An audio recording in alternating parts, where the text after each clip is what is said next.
পবিত্র কাবা শরীফের গিলাফ আঁকড়ে ধরে আছে একটি ছোট্ট কবুতর, আর কাবার দেওয়াল ঘেঁষে পরম শান্তিতে বারবার ডানা ঝাপটাচ্ছে পাখিটি। সম্প্রতি মক্কার মসজিদুল হারামে আসা মুসল্লিদের ক্যামেরায় বন্দী হওয়া এমন একটি বিরল ও চোখে চুরানো ভিডিও সামাজিক যোগাযোগ মাধ্যমে মুহূর্তের মধ্যে ভাইরাল হয়ে গেছে।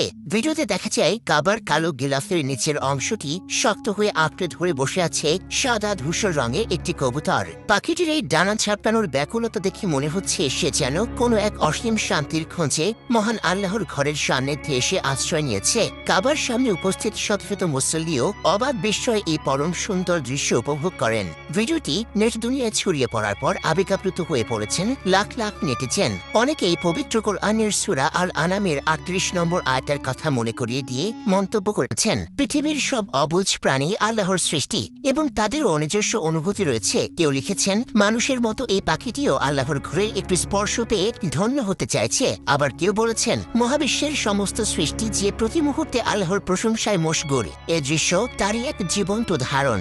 যদিও এই ঘটনার পেছনে কোনো আনুষ্ঠানিক ব্যাখ্যা নেই, তবুও কাবার গিলাফে কবুতরের এই ডানা ঝাপটানোর হৃদয়স্পর্শের দৃশ্যটি বিশ্বজুড়ে কোটি কোটি মানুষের মন জয় করে নিয়েছে।